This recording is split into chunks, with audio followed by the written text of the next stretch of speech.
سيئات أعمالنا من يهده الله فلا مضل له ومن يضلل فلا هادي له ونشهد أن لا إله إلا الله وحده لا شريك له ونشهد أن سيدنا ومولانا محمدا عبده ورسوله أما بعد فأعوذ بالله من الشيطان الرجيم بسم الله الرحمن الرحيم قل هل يستوي الذين يعلمون والذين لا يعلمون صدق الله المولانا العظيم وصدق رسوله النبي الأمين المكين المبين الكريم ونحن على ذلك لمن الشاهدين والشاكرين والذاكرين والحمد لله رب العالمين بعد توحید کی مروالوں شمعی رسالت کے قربانوں موضوع خواجہ و رضا کی چاہنے والوں سرکار تاج شریعہ حضور اشرف المصطفیٰ کے ماننے والوں آئیے ہمارا سب سے پہلے مل کر امت خضرا میں آرام فرمانے والے آقا لمبے لمبے ہاتھوں سے بھیک دینے والے داتا ہم غریبوں کے ماوا یتیموں کے ملجا بے سہاروں کے سہارا ڈوبتے ہوئے کو تیرانے والے اندھیری قبر میں روشنی بن کر تارنے والے لمبے لمبے ہاتھوں سے بھیک دینے والے سنہری جالیوں میں آرام فرمانے والے عرب کے نام پر سوار جناب بڑے مصطفیٰ محمد مصطفیٰ ارواحنا بلا صلی اللہ تعالی علیہ وسلم کی بارگاہ میں اپنے غلامی کو ثبوت دیتے ہوئے بآواز بلند و پاکا نذرانے عقیدت پیش کرے اور پڑھے اللہم صلی علی سیدنا و مولانا محمد علیہ وسلم صلی علیہ صلاۃ و سلام علیک یا حبیبی یا رسول اللہ صلی اللہ تعالی علیہ وسلم جب علم ہی نہیں تو عمل کیا ہوگا جب علم ہی نہیں تو عمل کیا ہوگا جس بیاباں میں شجر ہی نہیں تو پھل کیا ہوگا جس بیاباں میں شجر ہی نہیں تو پھل کیا ہوگا عزیزان ملت اسلامیہ خطبہ مسنونہ کے بعد میں نے جس آیہ کریمہ کی تلاوت کا شرف حاصل کیا اللہ رب العزت اس میں ارشاد فرماتا ہے قل هل يستوي الذين يعلمون والذين لا يعلمون اے محبوب آپ فرما دو کیا علم والے اور بے علم جاننے والے اور نہ جاننے والے عالم دین اور جاہل کیا یہ برابر ہو سکتے ہیں سمپل سا سوال اللہ تبارک و تعالی قرآن پاک میں فرما رہا ہے ٹھیک ہے سوال بھی ہے اور آگے اس سوال کا جواب بھی ہے ٹھیک ہے اللہ تبارک و تعالی کی شان کہ اپنی شان کے لائق جو ہے وہ سوال فرما رہا ہے لیکن سوال ایک دم سیدھا سادہ بالکل ایسا سوال کہ ہر کوئی اس کا جواب جانتا ہے نا هل يستوي الذين يعلمون والذين لا يعلمون کیا علم والے اور بے علم برابر ہو سکتے ہیں نہیں ہرگز برابر نہیں ہو سکتے کیوں برابر نہیں ہو سکتے کیونکہ علم ایک روشنی ہے علم ایک اجالا ہے علم جس کے سینے میں آتا ہے اس کا گھر بھی سنورتا ہے اس کا خاندان بھی سنورتا ہے ٹھیک ہے علم وہ دولت ہے کہ اللہ تبارک و تعالی نے اپنے محبوب کو اگر کسی چیز کے اضافے کا کسی چیز کے بڑھانے کا کسی کسی چیز کے زیادہ ہونے کا حکم دیا ہے تو وہ ہے علم. وَقُلْ رَبِّ زِدْنِي عِلْمًا کہ اے میرے رب، اے محبوب، تم یہ کہو کہ اے میرے رب میرے علم میں اضافہ فرما. یہ نہیں کہنے لگا ہے کہ محبوب تم کہو کہ اللہ میری دولت میں اضافہ فرما، اللہ میری شہرت میں اضافہ فرما، اللہ میری پراپرٹی میں اضافہ فرما، اللہ میری اولاد میں اضافہ فرما. نہیں، بلکہ اللہ تبارک و تعالی یہ حکم دے رہا ہے وَقُلْ رَبِّ زِدْنِي عِلْمًا کہ اے اللہ میرے علم میں اضافہ عطا فرما. پتہ چلا کہ جس چیز کے اضافے کی دعا مصطفیٰ جان رحمت کو اللہ تعالیٰ کرا رہا ہے، وہ چیز کوئی عام نہیں ہوگی، وہ چیز انمول ہوگی، وہ چیز جو ہے بڑی زبردست ہوگی. اور اس چیز کو جو ہم علم کہہ رہے ہیں وہ دنیا کا علم نہیں ہے. یہ بھی بات یاد رکھے آپ.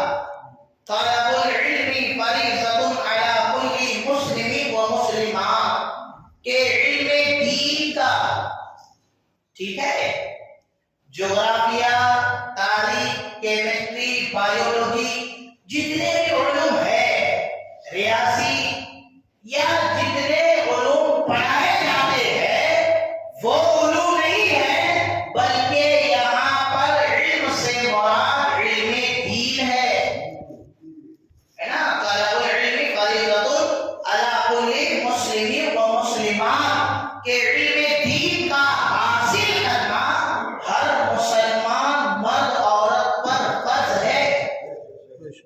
ٹھیک ہے. حضرت عمر فاروق رضی اللہ تعالی عنہ بازار کے اندر جو تاجر تجارت کرتے تھے، حضرت عمر فاروق رضی اللہ تعالی عنہ ان کو درے لگا کر تجارت کے مسائل سیکھنے کے لیے بازار سے بھیجتے تھے. پہلے تجارت کا علم حاصل کرو پھر تجارت کرنا نا. لوگ کہتے ہیں اگر ہم تجارت میں جھوٹ نہ بولے تو دھندا نہیں چلے گا، اگر ہم تجارت کے اندر بڑھا چڑھا کر نہیں بولے تو دھندا نہیں چلے گا، اگر ہم تجارت کے اندر جو ہے ادھر سے ادھر جو ہے دھوکہ دھڑی نہ کرے تو ہمارا کاروبار نہیں چلے گا. ارے کیا تم اپنے اسلاف کو بھول گئے ہو؟ کیا تمہیں امام اعظم ابو حنیفہ کی سیرت یاد نہیں ہے؟ ان سے بڑا بھلا تاجر کوئی ہو سکتا ہے؟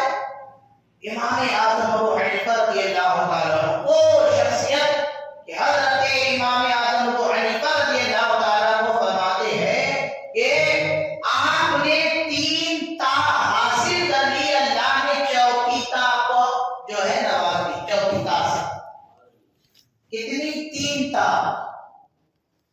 3 تا حضرت عمر امام اعظم ابو حنیفہ نے اپنا لی، اس پر عمل کیا، اللہ نے چوتھی تا آپ کو ایسے ہی عطا فرمایا. اب وہ 3 تا کون سی؟ علی با تا جو کافی ہے وہ والی تا کی بات کر رہا ہوں. پہلی تا جو آپ نے حاصل کی وہ تقوی کی تا ہے. پہلی تا تقوی کی تا، پہلی تا آپ نے حاصل کی تقوی کی، اور ایسا تقوی کہ آپ نے اپنے غلام کو کہا کہ یہ جو ہے کپڑا ہے اور اس میں عیب ہے، اگر تم کسی کو بیچنا تو یہ عیب دکھا کر بیچنا. یہ دیکھیے تقوی کا معیار ہوتا ہے، اس عیب کو دکھا کر بیچنا.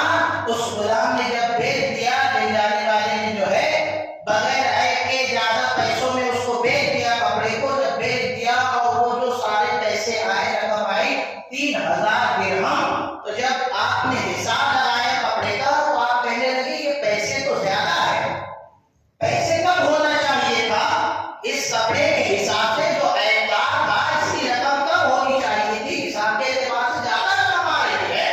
سوچو اگر کسی جگہ پر کوئی آج کا اگر ایسا کہنے والا کہ جھوٹ کے بعد جو ہے عیب کو چھپائے بغیر ہمارا دھندا نہیں چلتا، وہ تو مارے خوشی کے زمین پر ہی اس کے پیر نہیں ہوتے تھے، تو بہت اچھا منافع ہو گیا۔ لیکن وہ امام اعظم کی طاقت ہے جو انہوں نے اختیار کی ہے۔ آپ نے جو ہے اپنے غلام سے کہا تم نے یہ کپڑا کتنے میں بیچا ہے؟ تو کہا میں نے وہی قیمت میں بیچا ہے جو اچھے کپڑے کی قیمت ہوتی ہے۔ تو آپ نے فرمایا تھا میں نے تم سے نہیں کہا تھا کہ یہ عیب دار کپڑا ہے، اس کے عیب کو دکھا کر بیچ رکھا؟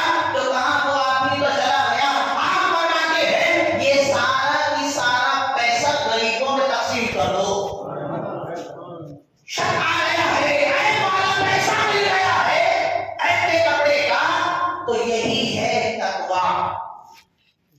وہی امام اعظم کا تقویٰ دیکھیں آپ کہ آپ ایک مرتبہ نماز پڑھ رہے تھے، آپ کو خیال آیا نماز میں کہ میں نے نماز کے مستحبات میں سے کسی ایک مستحب کو چھوڑ دیا۔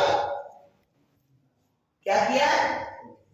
چھوڑ دیا ایک مستحب کو، جبکہ مسئلہ یہ ہے کہ اگر نماز میں مستحب یا پھر سنت بھی اگر چھوٹ جائے تو انسان کی نماز ہو جائے گی، لیکن یہ تقویٰ ہوتا ہے، یہ تقوی کا معیار ہوتا ہے کہ آپ نے جب اس مستحب کو سوچا کہ میرا ایک مستحب چھوٹ گیا ہے تو آپ نے اس نماز کو دوبارہ دہرایا، اور آپ نے غور کیا کہ میری 60 سال کی نمازوں میں ایسا ہوا ہے، تو آپ نے 60 سال کی نماز کو دہرایا ہے۔ کتنی؟ 60 سال کی نماز کو دہرایا امام اعظم ابو حنیفہ رضی اللہ تعالیٰ عنہ نے۔ یہ ہے تقوی کی پہلی تاہ، ٹھیک ہے؟ تقوی کی پہلی تاہ آپ نے اختیار کی۔ پھر تقوی کی دوسری تاہ تعلیم آپ نے اختیار کی۔ تقوی کی دوسری تاہ آپ نے علم حاصل کیا، آپ نے جو ہے قرآن و احادیث سے مسائل کا انبار لگا دیا، ہے نا؟ ایسا علم حاصل کیا کہ آپ کے استاد امام اعمش رضی اللہ تعالیٰ عنہ یہ ان سے آپ جو ہے حدیث پاک پڑھتے تھے۔ امام اعظم کو ان سے کیا کرتے تھے؟ حدیث پاک پڑھتے تھے۔ تو ایک سائل حضرت اعمش کے پاس میں آیا، پوچھنے لگا کہ حضرت مجھے جو ہے فلاں فلاں مسئلہ پوچھنا ہے۔ کہاں پوچھئے؟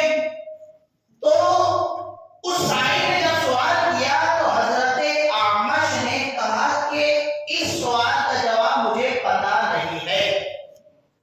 کیا کہا؟ مجھے اس مسئلے کا حل پتا نہیں ہے۔ دیکھیے وقت کے جلیل القدر امام اعظم ابو حنیفہ کے استاد ہے، لیکن مسئلے کا حل یا مسئلے کا جو معاملہ ہے وہ پتا نہیں ہے، تو یہ کھل کر بول رہے ہیں کہ مجھے اس کا علم نہیں ہے، اور اس بات کا علم نہیں ہے یہ بھی جو ہے اللہ کی طرف سے علم ہے۔ لیکن ہمارے نوجوانوں کو، ہماری عوام کو یہ بھی معلوم نہیں ہے کہ مجھے اس چیز کا علم معلوم نہیں ہے۔ ہری بات سمجھ رہے؟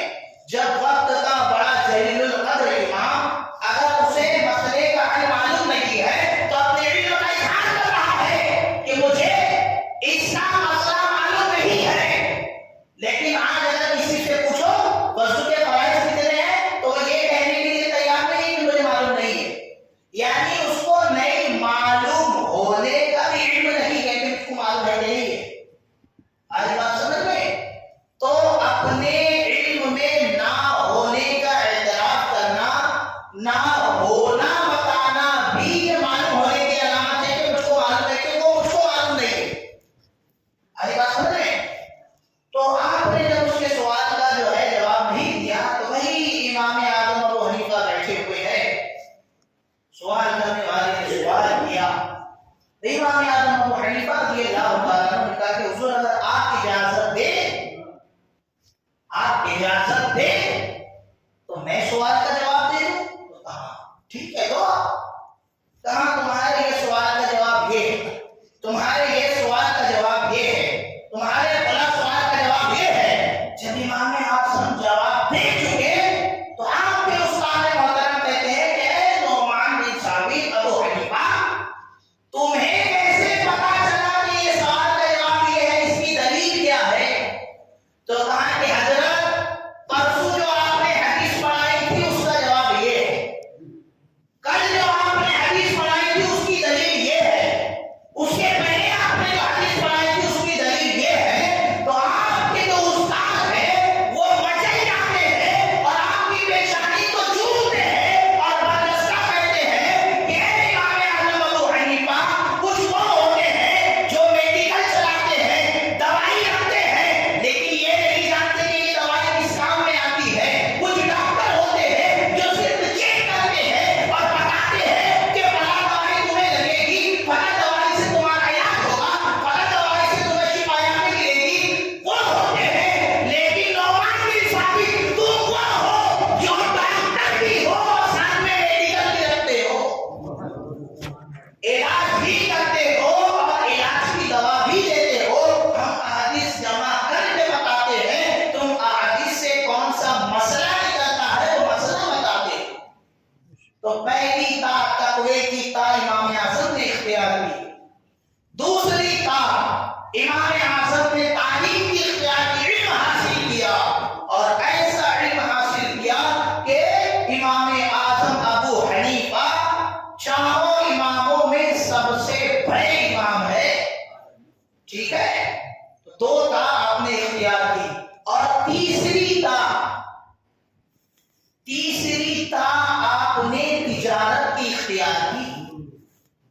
ٹھیک ہے، پہلی تا تقوی کی، دوسری تا تعلیم کی، اور تیسری تا تجارت کی۔ جب تینوں کو اختیار کیا تو اللہ نے چوتھی تا ترقی کی آپ کو عطا فرمائی۔ یہ تاجروں کے لیے اور ہم دیشوں کے لیے کامیابی کے راز ہے۔ اگر تم امام اعظم ابو حنیفہ کی سیرت کو عمل کر لو، تقوی کی تا تم اختیار کر لو، تعلیم کی تا تم اختیار کر لو، تجارت کی تا تم اختیار کر لو، ترقی کی تا میرا اللہ عطا فرما دے گا۔ جیسے امام اعظم ابو حنیفہ رضی اللہ تعالیٰ عنہ اللہ نے عطا فرمائی۔ تو علم والے اور بے علم کبھی برابر نہیں ہو سکتے، کیونکہ یہ علم والے وہ ہوتے ہیں، حدیث پاک میں ہے کہ کل بروز قیامت اللہ تبارک و تعالی عالم کے قلم سے نکلی ہوئی سیاہی، قلم کی سیاہی ہے نا، اس قلم کی سیاہی کو اللہ تعالی شہیدوں کے خون سے تولے گا قیامت کے دن۔ عالم کے قلم سے نکلنے والی سیاہی کو شہید کے خون سے تولے گا۔ شہید جو ہے اپنی جان اللہ کی بارگاہ میں نذرانہ پیش کرتا ہے، ٹھیک ہے، اپنی پوری جان کو قربان کر دیتا ہے اللہ کی رضا کے لیے، تو وہ اپنی جان نذرانہ دے دیتا ہے۔ لیکن جب عالم کے قلم سے سیاہی نکلتی ہے تو وہ قیامت تک کے لوگوں کے لیے مشعل راہ رہتی ہے، کیونکہ عالم کے قلم سے جب سیاہی نکلتی ہے تو بخاری شریف کا وجود ہوتا ہے۔ عالم کے قلم سے جب سیاہی نکلتی ہے تو ترمذی، ابو داؤد، ابن ماجہ، نسائی جیسی کتابوں کا انمول تحفہ ملتا ہے۔ عالم کے قلم سے جب سیاہی نکلتی ہے تو کنز الایمان جیسا انمول تحفہ امت کو عطا ہوتا ہے۔ عالم کے قلم سے جب سیاہی نکلتی ہے تو فتاوی رسمیہ جیسا بڑا ذخیرہ امت کو عطا ہوتا ہے۔ عالم کے قلم سے جب سیاہی نکلتی ہے تو دولت المکیہ علم غیب کے اوپر بڑا پہاڑ جیسا جو ہے دلیلوں کا انبار امت کو عطا ہوتا ہے۔ یہ عالم کے قلم کی سیاہی ہے، جب نکلتی ہے تو قیامت تک کے لوگوں کے لیے مشعل راہ ہوتی ہے۔ میرے آقا فرماتے ہیں جس نے کسی باعمل عالم دین کو دیکھا اس نے مجھ کو دیکھا۔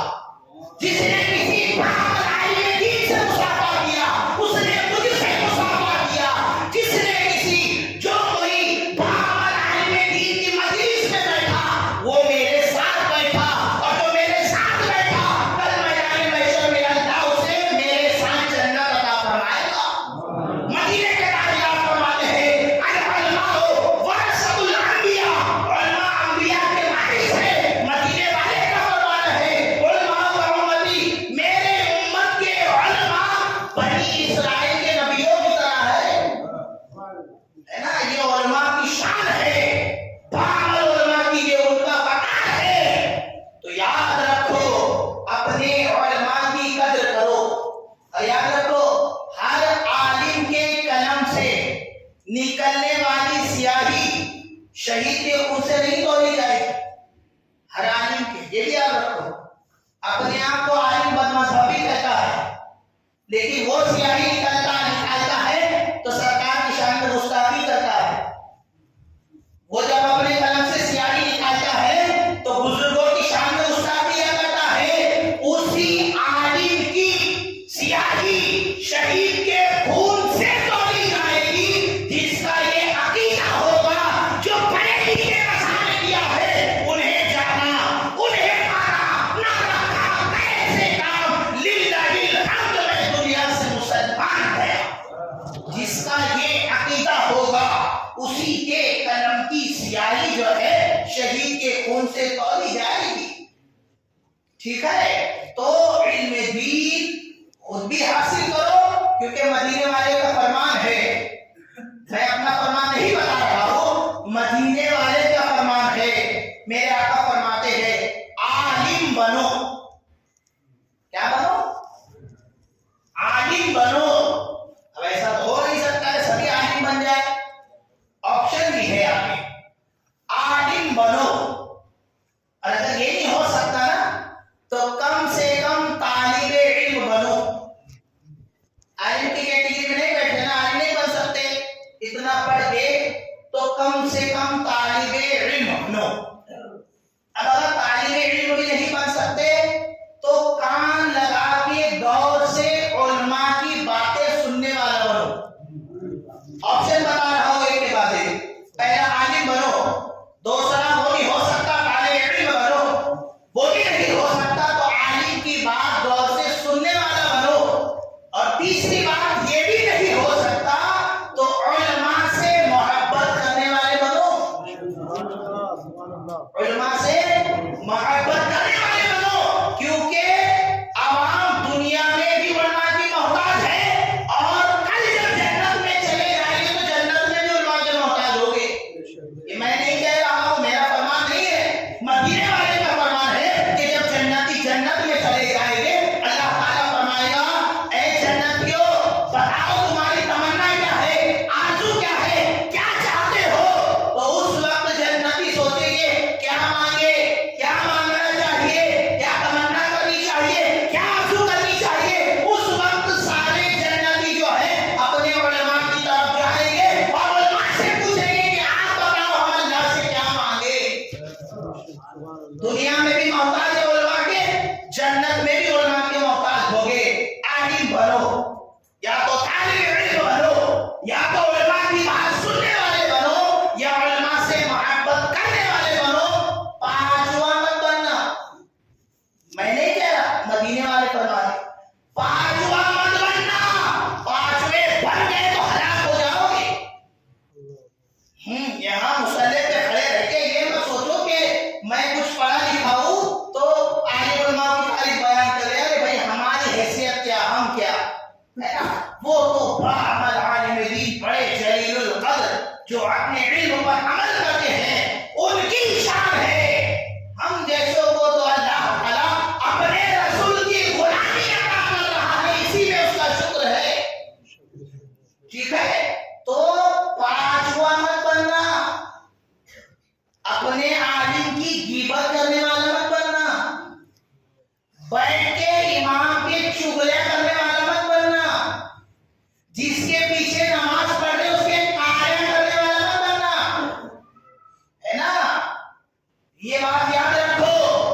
جس کے پیچھے نماز پڑھ رہے ہو, جس کو اپنا امام بنا رہے ہو, تسلیم کر رہے ہو, میں نہیں کہہ رہا ہوں, مدینے والے فرما رہے پانچواں مت بننا ورنہ ہلاک ہو جاؤ گے.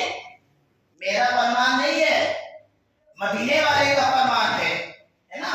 کچھ ہوتی ہے جس کو کھجلی کاڑھا کرنے کی تو وہ مت بننا. میرا کوئی نقصان نہیں ہے, نقصان اسی کا ہے جو یہ کرے. اور ایک سب سے اہم بات, اپنے بچوں کو جو دینی تعلیم دے رہے ہو تو ایسے سے دلاؤ جس کا عقیدہ درست ہو. اپنے بچوں کو اگر دین کا علم دے رہے ہو تو ایسے کا انتخاب کرو جس کا عقیدہ درست ہو اور جو تمہارے بچے کو یہ سکھائے کہ بیٹا اٹھتے بیٹھتے مدد کے واسطے یا رسول اللہ کی قسم کیجیے، یہ سکھانے والا ہو. ورنہ اگر آپ نے اپنے بیٹے کو ایسے بد مذہب کے پاس صرف پڑھنے کے لیے بھیجا جو اس کا عقیدہ بھی خراب کرے گا، اس کا علم بھی خراب کرے گا، اور معاذ اللہ رب العالمین، اور اللہ نہ چاہے کہ اگر تم اس کے پاس بھیجتے رہے اور اگر اس نے اپنا وہ عقیدہ تمہارے بیٹے کو پلا دیا نا تو تمہاری یہ آخرت برباد ہو جائے گی. اگر اس نے یہ بٹھا دیا کہ بیٹا گھر پہ جا کے کہنا کہ پھاٹے ہی دلانے کو ہونا، وہ تو سنے گا ہی نا، بھائی پڑھ رہا ہے نا، استاد ہے نا، 100 میں سے 20 تو عمل ہی کرے گا اس کی باتوں پہ. اگر اس نے یہ سکھا دیا کہ بیٹا سلامی پڑھنے کو ہونا، بیٹا گھر پہ کہنا یا رسول اللہ نہیں کہنے کو ہونا، کس کا نقصان ہو رہا ہے؟ میرا نقصان ہو رہا ہے. یاد رکھو اگر اسی کے عقیدے میں تمہارا بچہ ڈھل گیا نا تو کل مرنے کے بعد تمہاری قبر پر کھڑے رہنے کو بھی شرک بولے گا. کیا بولے گا؟ قبر پر کھڑے رہنا شرک ہے، قبر پر کھاتے دینا جائز نہیں ہے. اور اگر وہی بچہ تمہارا کسی سنی عالم دین سے جڑا ہوگا تو اس کو پتا ہوگا کہ میں نے میرے استاد سے سیکھا ہے کہ جب انسان مر جاتا ہے اس کے سارے معاملات منقطع ہو جاتے ہیں، لیکن وہ جو نیک کام کرتا ہے اور اگر کوئی قرآن پڑھ کر اس کو اشارے ثواب کرتا ہے تو اللہ تعالیٰ اس کا ثواب مردے کو عطا فرماتا ہے. جب یہ پتا ہوگا تبھی تو آ کر قبر پر آ کر فاتحہ پڑھے گا. ورنہ وہ تو جس کے پاس بھیج رہے ہو اس نے یہی سکھا دیا قبر پر جانا جائز نہیں، فاتحہ دینا جائز نہیں، سلام پڑھنا جائز نہیں، یا نبی سلام علیکہ کہنا جائز نہیں، یہی سب بھلا کے اگر تمہارے بیٹے کو پلا دیا نا تو کل تم ہی پھنسو گے اور پھر یہ کہنا پڑے گا مر گئے مردود فاتحہ نہ کرو. میری بات سمجھ میں، میری باتوں کو ذرا دل پر لو اور اپنے بچوں کو ایسے کے پاس پڑھاؤ کہ اس کا دین بھی سنور جائے، اس کی دنیا بھی سنور جائے، ہے نا. تو اپنے بچوں کو جس کے پاس بھیج رہے ہو، ارے اس کا منہ دیکھو تو اندر میں ایسا بری لگتا ہے. میں ڈائریکٹ ڈانکے کی چوٹ پہ بولتا، میں حق بولنے میں کبھی پیچھے ہٹتا بھی نہیں، دبتا بھی، کیونکہ حق کو مروں. ہمارا کام تمہارے ایمان کی جہاں تک ہو سکے حفاظت کرنا ہے، تم کو بچانا ہے، تم کو بتانا ہے کہ یہ گڑھا ہے، یہاں آگ ہے، یہاں کانٹے ہیں، وہاں مت جاؤ، وہاں سے رک جاؤ. عمل کرو تو تمہارا بھلا، عمل نہیں کرو تو تمہارا نقصان، ہے نا. کیونکہ اللہ کا فضل و کرم ہے کہ تمہارے یہاں تمہارے بچوں کو جیسی تعلیم دینی چاہیے یا جیسی ان کے اوپر نگرانی کرنی چاہیے، الحمدللہ ہم ویسی پوری کوشش کرتے ہیں، پوری کوشش کرتے ہیں. میں تحدیث نعمت کے طور پر بول رہا ہوں، میں میری پڑھائی قائم کرنے کے لیے نہیں بول رہا، ہے نا.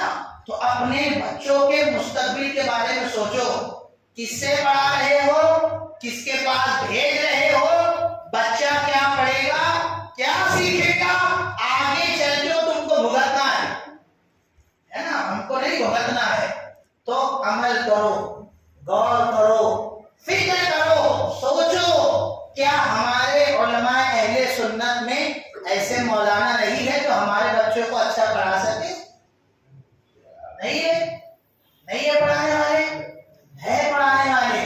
جیسا تم سوچتے ہو تو دنیاوی لیول پہ کہ بھائی ٹیوشن میں جتنے زیادہ پیسے دوں گا تو اتنا محنت سے پڑھائے گا، تو تھوڑا یہاں پر بھی دل چوڑا کرو نا، تھوڑا ایسا چوڑا دل کرو کہ میں وہاں 500 روپے دے کر مہینہ ٹیوشن پڑھا رہا، حضرت تم کو 600 روپے دوں گا، میرے بیٹے کو پیشن پڑھاؤ.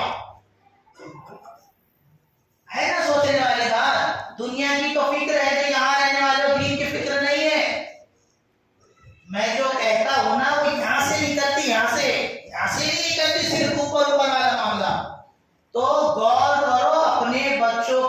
کی تعلیم پر فکر کرو کہ میرا بچہ کیا سیکھ رہا ہے اور کس کے پاس سیکھ رہا ہے نا.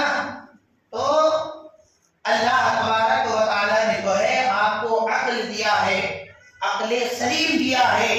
اپنے بارے میں سوچو، اپنے عقیدے کے بارے میں سوچو اور اس امانت کے بارے میں سوچو جو تمہارے سینے میں ہے نا. مومن وہی ہے جو امانت میں خیانت نہ کرے. الستو بربکم جب اس وقت کہے تھے کہ اللہ ہم نے تجھے ایک مانا کیوں نہیں، اسی لا الہ الا اللہ کی جو امانت سینے میں ہے اس امانت کو اسی طریقے سے محفوظ کر کے قبر میں چلے جاؤ، حشر میں مصطفیٰ جانے ہم تمہاری شفاعت فرمائیں گے. وہ امانت کو امانت کی طرح رکھ کے اپنے ایمان کی حفاظت کر کے دنیا سے چلے جاؤ اور یہ کہو انہیں جانا، انہیں مانا، نہ رکھا کیسے کام للہ الحمد میں دنیا سے مسلمان ہے. یہ عقیدہ اور یہ آپ کے معاملات کو درست رکھے. اللہ تبارک و تعالیٰ کی بارگاہ میں دعا ہے اللہ تعالیٰ ہمیں اور آپ کو کہنے سننے سے زیادہ تمام باتوں پر عمل کرنے کی توفیق و رفیق عطا فرمائے اور ہمارے بچوں کو سنی صحیح العقیدہ، صحیح عقیدہ دینے والے عالم دین کے پاس بھیج کر پڑھانے کی توفیق عطا فرمائے. مولا تعالیٰ کی بارگاہ میں دعا ہے مجھ سے بولنے میں اور آپ کے سننے میں جو لفظی جو خطا ہو مولا اسے